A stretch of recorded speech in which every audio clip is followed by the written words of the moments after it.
আসসালামু আলাইকুম এভরিওয়ান, আশা করি সবাই ভালো আছেন। আজকের এই ভিডিওতে আমি আমার প্রথম কাজ পর স্টোরিটা শেয়ার করব।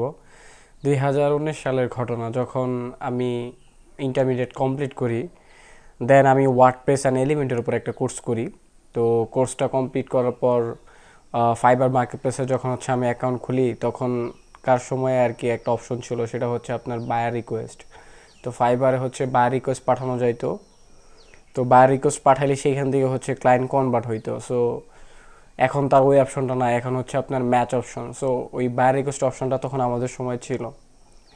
তো তখন আমি প্রত্যেকদিন বায়ার রিকোয়েস্ট পাঠাইতাম। বায়ার রিকোয়েস্ট পাঠাইতে পাঠাইতে হঠাৎ একটা বায়ার আমাকে নক করে। কাজটা ছিল আপনার $50 মতো। সো কাজটা নেওয়ার আগে আমি তখন একটু কনফিউজ ছিলাম, যেহেতু নতুন, আসলে নতুন অবস্থায় এটা সবারই হয়, একটু ভেবাচায় খেয়ে যায়। তো সেই জন্য আমি যেখান থেকে কোর্স করছিলাম, সেই সাপোর্ট আমি একটু নক দিয়েছিলাম। তো নক দিয়ে সেইখানকার একজন সাপোর্ট টিম মেম্বার আমার কাছে আসার পর আমি তাকে বলি যে ভাইয়া, এই কাজটি জন্য এই ক্লায়েন্ট আমাকে নক করছে, তো আমি একটা বায়ার রিকোয়েস্ট পাঠিয়েছিলাম, সেইখান থেকে রিপ্লেট আসছে। সো এই কাজটা কি ভাই এলিমেন্টর দিয়ে করা যাবে? তখন সে আমাকে বলছিল হ্যাঁ, এটা এলিমেন্টর দিয়ে করা যাবে। তো ওনার কথা মতো আমি সাহস করে কাজটা নেই। $50 কাজটা নেওয়ার পর পরে আমি যখন কাজটা স্টার্ট করি, তখন আমি দেখি যে যে থিমটা ছিল, সেই থিমটা এলিমেন্টর সাপোর্টেড না। ক্লায়েন্টের অলরেডি সাইট আছে, সো ওই সাইটেই কাজ করতে হবে, কিছু চেঞ্জেসের কাজ তো ওই থিমটা একটু কমপ্লিকেটেড ছিল। তো আমি ওই থিম দিয়ে কাজ করতে পারতেছিলাম না। আমি তো ভেবেই নিয়েছিলাম যে এটা এলিমেন্টস দিয়ে করা যাবে, সেই হিসাবে কাজটা আমি নেই। তো এয়ারপোর্ট সাপোর্ট টিমে আমি কয়েকবার নক করছিলাম, ওই রকমভাবে আমি হেল্প পাই নাই। পরে কাজটা আমার 1 সপ্তাহের মতো ঝুলা ছিল। পরে আমি কাজটা কমপ্লিট করতে পারি নাই, পরে ক্যান্সেল হয়েছে। মনটা খুব খারাপ হয়ে গেছিলো। আসলে মার্কেট প্লেস থেকে যখন কোনো কেউ কোনো যারা নতুন কাজ টাজ পায়, তখন সেই কাজটা যদি না করতে পারে, তাইলে এইটার যে কি পরিমাণ কষ্ট, সেটা যার হয় একমাত্র সেই ভালো জানে। তো এই কাজটা আমি করতে পারি না, এই দেখে যখন আমি ক্যান্সেল দিই, তখন তো আমার ওয়াটার কমপ্লিটেশন রেট অনেক কমে যায়।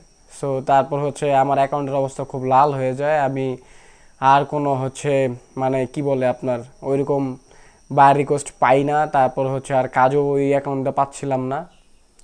তো এইভাবে 6 মাস 1 বছরের মতো মনে হয় চলতেছিল আমার। তো চলার পর ডিপ্রেসড হয়ে গেছিলাম, মন খারাপ করে কান্নাকাটি করতাম।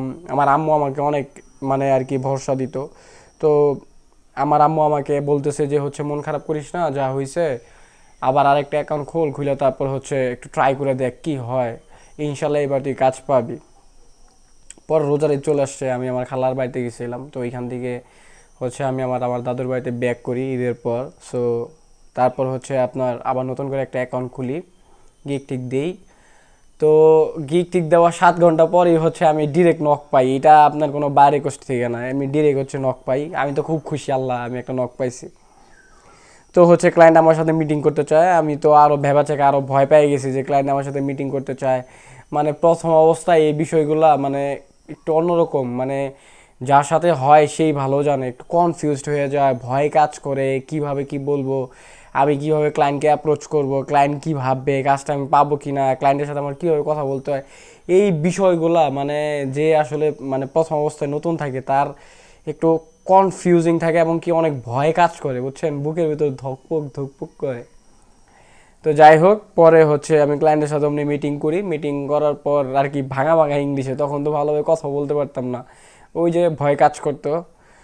পরে আপনার কথা বলার পর ক্লায়েন্ট ছিল বাংলাদেশি লোক, সে বাংলাদেশি ছিল কিন্তু বাংলাদেশে থাকতো না, সে জার্মানে থাকতো, নতুন একটা বিজনেস স্টার্ট করছে। সো তার জন্য একটা 3 পেজের ওয়েবসাইট বানাইতে হবে। ভালো কথা, ক্লায়েন্ট আমাকে দেখাইলো করতে পারবা কিনা। আমিও কনফিডেন্স এইবার যে হ্যাঁ আমি করতে পারবো। তো কাজটা যখন আমি নিব, তখন ক্লায়েন্ট আমার বলতেছে দেখো রাশেদ, আমি তোমাকে ফাইবারে $5 অর্ডার দিব। ও, আমি কাজটা $15 ডিল করছিলাম। তো ক্লায়েন্ট আমাকে পরে বলতেছে যে রাশেদ, আমি তোমাকে $5 দিতে পারবো ফাইবারে, আর বাকি $10 বিকাশে দিব, বাংলাদেশে আমার লোক আছে ওইখান থেকে। আসলে বাঙালির লোকের কাজ করতে গেলে একটু এরকম প্যারা খাইতেই হয়। আর আমি পরে ভাবলাম যে আসলে আমার প্রথম প্রথম কাজ, তো একটা রিভিউ যদি আমার অ্যাকাউন্টে হয়, তাহলে হইতেছে যে পরবর্তীতে আমার কাজ পাইতে সুবিধা হবে, আমি কাজটা করি। আসলে আমার কাছে তখন ডলারটা ম্যাটার ছিল না, একটা রিভিউ আমার জন্য অনেক কিছু ছিল। পরে আমি মনে করেন যে কাজটা স্টার্ট করি। কাজটা স্টার্ট করার পর উনি তো আমাকে বলছিল যে টেমপ্লেটের টেমপ্লেট থাকবে, সেই টেমপ্লেটের মধ্যে হচ্ছে আপনার টেক্সট, ইমেজ, এইগুলা কালার এইগুলা চেঞ্জ করতে হবে। তো এটা ইজি কাজ। আমি ভাবছি যে হ্যাঁ করে দিতে পারবো। পরে যখন কাজটা স্টার্ট করি উনি আমাকে বলতেছে যে 3 পেজ ডিজাইনই করে দিতে হবে, ওনার কাছে এখন আর কোনো টেমপ্লেট নাই। উনি আমাকে একটা টেমপ্লেট আইনা দেখাইতেছে যে বলতে এরকম এরকমভাবে আমার করে দিতে হবে। পড়ে গেলাম আরেক বিপদে।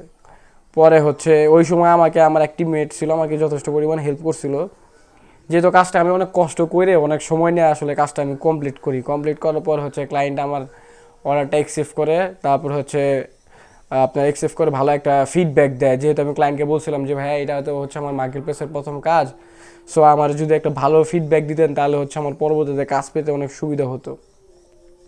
আর ভালো কথা, এখন কিন্তু ফিডব্যাক কিন্তু ভালো আপনি চাই নিতে পারবেন না। তখন আমি হচ্ছে গুগল মিটে মিটিং করতে পারতাম, এখন তো হচ্ছে ফাইবার জুমের সাথে কানেক্টেড। সো আপনি যদি এখন মানে ভালো রেটিংয়ের কথা বলেন, এটা যদি ফাইবার বাইরে চান্স বুঝতে পারে তাহলে কিন্তু হচ্ছে আপনার অ্যাকাউন্ট ব্যান হয়ে যাবে। তখন আমি গুগল মিটের সাথে মিটিং করছিলাম, মিটের মাধ্যমে আর কি। তো ওইখানে হচ্ছে এইগুলো বললে তো আর মানে ফাইবারের কাছে রেকর্ডেড থাকে না। সো তখন আমি বলছিলাম যে ভাই আমাকে ভালো একটা ফিডব্যাক দেন, জানো হচ্ছে পরবর্তীতে আমার কাজ পেতে অনেক হেল্প হয়। পরে ভাই আমাকে আমার কি ভালো একটা ফিডব্যাক দিছিল। তারপর থেকে পথ চলা শুরু আল্লাহর রহমতে। তারপর ছোট ছোট কাজ করছি, একটা দুইটা তিনটা চারটা গুটি গুটি কাজ করতে করতে করতে করতে ইনশাল্লাহ আল্লাহর রহমতে আজকে অনেক কাজ করে ফেলেছি। অলমোস্ট যদি আমি আমার প্রোফাইলে হিসাব করি 500-700 মতো হচ্ছে কাজ করছি। আমার তো নিজস্ব অ্যাকাউন্ট আছে, এছাড়াও হচ্ছে আমার এজেন্সির জন্য, টিমের জন্য হচ্ছে অ্যাকাউন্ট রয়েছে। ইনশাল্লাহ মোটামুটি অনেক ভালো কাজ করা হয়ে গেছে। সো আমার এই স্টোরিটা বলার একমাত্র উদ্দেশ্য সেটা হইতেছে নতুনদের জন্য যে লেগে থাকতে হবে ভাই। আসলে আপনি আজকে অ্যাকাউন্ট খুললেন, কালকে যে আসলে কাজ পেয়ে যাবেন বিষয়টা এরকম না। যেমন আমিও কিন্তু হচ্ছে যখন অ্যাকাউন্ট খুলছিলাম বাই রিকোয়েস্টের মাধ্যমে একটা নক পাওয়ার পর কিন্তু করতে পারিনি, ওটা আমার লাক ছিল। আমি একটা কাজ পাইছিলাম, তারপর কিন্তু অলমোস্ট 1 বছর মতো বসেছিলাম। আমি কিন্তু চেষ্টা করছি 1 বছর, কাজ পাই নেই ভাই, কিন্তু আমি কিন্তু হাল ছাড়ি নেই। হ্যাঁ, আমাকে হচ্ছে আমার পরিচিত ভাই ব্রাদার যারা দেখছে তারা তারা এখনও আমাকে বলে, মানে তখন আমি এমন পরিমাণে শুকাই গেছিলাম, আমার চেহারার অবস্থা এত পরিমাণে খারাপ হয়েছিল যে আমি জানতাম আর হচ্ছে আমার সৃষ্টিকর্তা জানতো যে আমি কী পরিমাণ কষ্ট করতাম ভাই। মানে অনেক চেষ্টা করছি হচ্ছে কাজ পাওয়ার জন্য। সো আপনাকেও লেগে থাকতে হবে। দেখা যাবে যে আপনি যাদের সাথে কোর্স করতেছেন তারা অনেকে হয়তো দেখা যাবে যে আপনার আগে কাজ পাওয়া গেছে। হ্যাঁ, কেউ অনেকে কোর্স চলাকালীন সময় কাজ পাওয়া যায়, আপনি হয়তো পান নাই ভাই। এটা নিয়ে আফসোস করা যাবে না। সো আপনার লাইগা থাকতে হবে। আর সবচেয়ে বড় কথা হচ্ছে রিজিকের মালিক আল্লাহ। সো আপনি যখন একটা কাজের প্রতি ভালো এফোর্ট দিবেন, খুব চেষ্টা করবেন, পরিশ্রম করবেন, আল্লাহ তাআলা অটোমেটিক আপনার ওই জিনিসটা দিয়ে দিবে একটা সময়। সো আল্লাহ হচ্ছে আপনার পারফেক্ট টাইমটা খুঁজে, আপনার পারফেক্ট টাইম যখন আসবে আপনি অটোমেটিক পেয়ে যাবেন। তাই আমি নতুনদের উদ্দেশ্যে একটাই কথা বলবো যে ভাই পরিশ্রম করেন, লাইগা থাকেন, ইনশাল্লাহ আপনার অনেক ভালো কিছু করবেন।